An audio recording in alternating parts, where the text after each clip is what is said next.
नमस्कार दोस्तों, मैं हर्ष कुमार मंच पब्लिक की आवाज़ में आपका स्वागत करता हूं। दोस्तों, हमारे मंच न्यूज़ चैनल ने एक मुहिम शुरू कर रखी है कि क्षेत्र की आरडब्ल्यूए से बातचीत करके उनकी जन समस्याओं को प्रशासन तक और जनप्रतिनिधियों तक पहुंचाने की।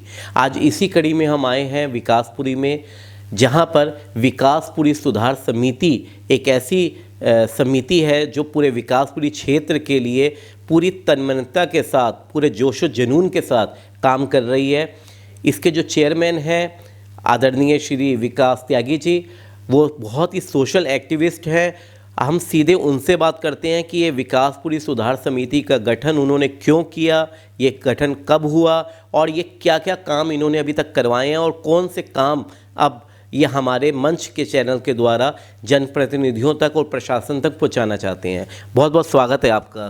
धन्यवाद। मैं मंच चैनल के सभी पदाधिकारियों का और सबका मैं स्वागत करना चाहूँगा कि इन्होंने पब्लिक की आवाज़ उठाई है और आरडब्ल्यूए और जनप्रतिनिधि जितने हैं, एमपी, एमएलए, काउंसलर, उनके और डीसीपी, एसएचओ जो पब्लिक सर्वेंट हैं, उनके बीच की जो मध्यस्थता कर रहे हैं, उसका एक बहुत अच्छा माध्यम चलाया है। तो मैं आपका भी स्वागत करता हूँ।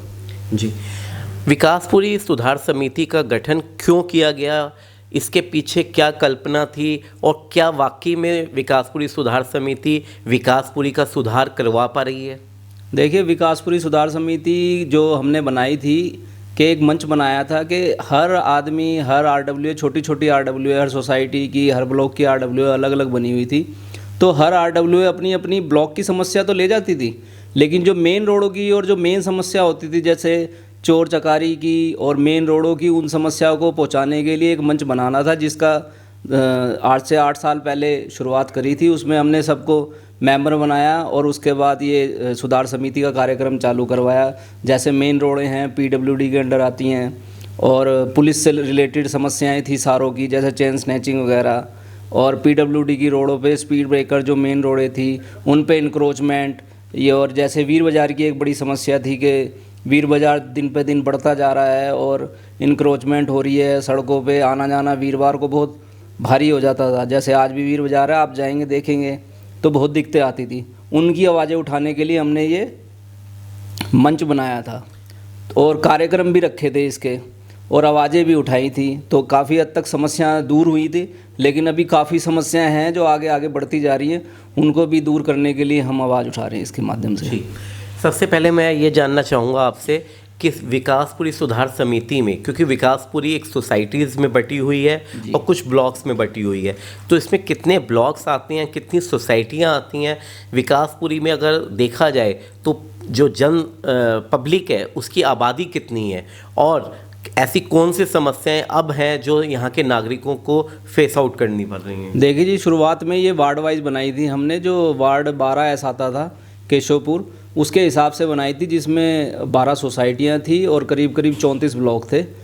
तो इनकी समस्याएं उठाना शुरू करी थी, लेकिन अब ये आगे बढ़ती जा रही है, जिसमें अब एफ ब्लॉक वगैरह सारे जोड़ रहे हैं। इसकी संख्या करीब करीब लाख के आसपास पहुँच गई थी जो हमारे मेंबर बने थे। अब और बढ़ने जा रहे हैं। एक डिमांड है कि विकासपुरी विधानसभा, जैसे अब परिसीमन आना है, विकासपुरी विधानसभा एक हो जाए, क्योंकि माई बाप जो होता है ना, जो मुखिया होता है, वो 2 भागों में बटा होता है, तो वो एक दूसरे पे पल्ला झाड़ता है कि ये मेरी एरिया में नहीं पड़ता, ये मेरी एरिया में पड़ता है। कई रोडें ऐसी हैं वो आधी आधी बटी हुई हैं, उनको ही नहीं पता होता कि ये रोडें हमारी हैं। तो हम चाहते हैं कि एक तो ये विधानसभा एक हो जाए और जिससे समस्याओं को हम एकजुट होकर निपटा सकें।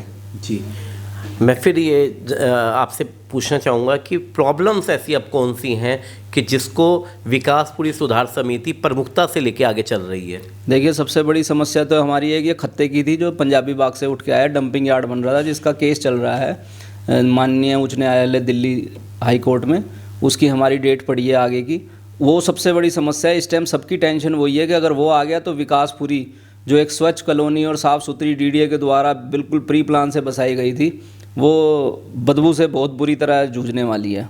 और ये बस किया कर्म हट जाए तो हम उसकी मिन्नतें करने जा रहे हैं, भगवान से दुआ भी कर रहे हैं, और आदरणीय सुप्रीम कोर्ट के महामुहिम से भी कहना चाहेंगे, और एलजी साहब से भी कहेंगे, अपने एमपी साहब से भी कहेंगे, और जो हमारे शहरी विकास मंत्री हैं पुरी साहब, उनसे भी अब अनुरोध करेंगे कि इस समस्या को हमारी दूर करें। जी, अगर लॉ एंड ऑर्डर की बात करें तो आपको लगता है कि पुलिस पेट्रोलिंग, पुलिस की पूरी सुविधा, पुलिस का पूरी व्यवस्था यहाँ के नागरिकों को मिल पा रही है? जैसे आपने बताया कि चैन स्नैचिंग, ऐसी कई और वारदातें होती रहती थीं, क्या उसमें कोई गिरावट आपको देखने में मिली है? देखिए, अभी आज से मतलब 1-2 साल पहले हमारे एसएचओ साहब थे महेंद्र सिंह दहिया जी, उनके टाइम में जीरो नाम की मतलब टॉलरेंस हो चुकी थी, बिल्कुल ख़त्म हो चुकी थी कि हाँ भी समस्या नाम मात्र छोटी मोटी घटनाएं हो रही थी, मतलब दहशत बन गई थी पुलिस की। लेकिन फिर वो बीच में मैडम आई थी, उन्होंने थोड़ा ध्यान नहीं दिया, फिर उभर गई थी। अब नए आए हैं हमारे राजवीर सिंह जी एसएचओ साहब, थोड़ी समस्या दूर कर रहे हैं, लेकिन वो उस मैटर पर मतलब उस लेवल तक समस्या नहीं दूर हुई जो दैया साहब के टाइम पे हुई थी। तो मैं राजवीर जी जो हमारे एसएचओ साहब हैं उनसे भी निवेदन करूंगा थोड़ा स्ट्रिक्ट होएं और बैरिकेड करके विकासपुरी को चारों तरफ से कवर करें, और किसी के भी बच्चे हों, चाहे किसी बिरादरी के हों, किसी जाति के भी, अगर वो कानून को तोड़ते हैं बेधड़क उन पर कानूनी कार्रवाई ज़्यादा की जाए ताकि उनमें खौफ बढ़े पुलिस का। जी। अब मंच चैनल के माध्यम से आप अपने जनप्रतिनिधियों तक या प्रशासन तक क्या बात रखना चाहते हैं, और क्षेत्र की जनता से भी इस चैनल के माध्यम से क्या अपील करना चाहते हैं? देखिए, मैं माननीय सांसद जी से कहूँगा कि एक हमारी समस्या है जो डंपिंग यार्ड की है, जो पंजाबी बाग से उठ के यहाँ आया, जिसका दिल्ली हाई कोर्ट में केस चल रहा है। इसको उनसे मेरा निवेदन है हाथ जोड़ के कि इसको यहाँ से हटा दिया जाए, क्योंकि ये एक अच्छी कॉलोनी है, साफ़ सुथरी कॉलोनी है। और दूसरा एमएलए साहब से निवेदन है कि जितनी भी पीडब्ल्यूडी की रोड है हमारी, उन पे कई कटों पर हमें स्पीड ब्रेकर की आवश्यकता है, वो स्पीड ब्रेकर बनवाएं, और नाले नहीं बने हैं मेन रोडों पे वो बनाएं। जो हमारे काउंसलर साहब हैं उनसे मैं निवेदन करूंगा, पार्कों की हालत बहुत गंभीर होती जा रही है, या तो पीपी स्कीम में उन्हें आरडब्ल्यू को दे दिया जाए, या अपने कर्मचारियों को थोड़ा स्टिक किया जाए करके और उसको साफ़ सुथरा करवाया जाए। और हमारे जो नए एसएचओ साहब आए हैं उनसे मैं निवेदन करूँगा कि आप शाम को ब्रीफिंग के बाद अपनी टीम लेके एरिया में पैदल जैसे यात्रा करते थे ऐसे घूमें, ताकि जो ये अपने चैन स्नैचर हैं, उत्पाद करने वाले जो लोग हैं, लड़के हैं, उन पे टेरर आपका जमा रहा है, ताकि हम सुकून की ज़िंदगी जी सकें। क्षेत्र की जनता से कोई, क्षेत्र की जनता के लिए कोई मैसेज? क्षेत्र की जनता से मैं ये मैसेज देना चाहूँगा, आप कहीं भी अपराध या कोई गलत काम, कूड़ा फेंकते हुए गलत, या कोई भी आप चीज़ देखते हैं उसका कड़े डट के विरोध करें, कोई डरने की बात नहीं है। ये आपका क्षेत्र है, आपका विकास पूरी आपका रेजिडेंस है, अगर आप नहीं आगे आओगे तो फिर ये दिक्कतों में घिरता चला जाएगा। विकासपुरी सुधार समिति से अगर किसी ने बातचीत करनी हो, कोई विकासपुरी के नागरिक ने, तो ऐसा कौन सा नंबर है कि जिससे वो सीधे आपसे संपर्क कर सकते हैं? देखिए, विकासपुरी सुधार समिति का फेसबुक चैनल भी है, और फेसबुक पे लाइक करके आप उसमें जुड़ सकते हैं, और उस पर ही व्हाट्सअप नंबर ऐड है, आप मैसेज भी कर सकते हैं उसमें। जी, तो ये थे विकास त्यागी जी, जिन्होंने बताया कि विकासपुरी सुधार समिति जिन लक्ष्य को लेकर चल रही थी, आज वो लक्ष्य को लेकर अपने पूरे निर्धारित तरीके से वो पूरे लक्ष्य को कंप्लीट करने में जुटी हुई है। चाहे वो लॉ एंड ऑर्डर हो क्षेत्र का, चाहे वो जनप्रतिनिधियों से संबंधित कोई समस्या हो, या प्रशासन से जुड़ी हुई कोई समस्या हो, उसको हल करवाने में विकासपुरी सुधार समिति अपना पूरा बढ़िया तरीके से अपना रोल अदा कर रही है। हम भी ये उम्मीद करते हैं कि जो विकास त्यागी जी ने हमारे मंच चैनल के माध्यम से अपने जनप्रतिनिधियों तक और प्रशासन तक अपनी बात रखी है, उसको वो ज़रूर पूरा करेंगे। इसी विश्वास के साथ मैं आपसे विदा लेता हूँ। धन्यवाद।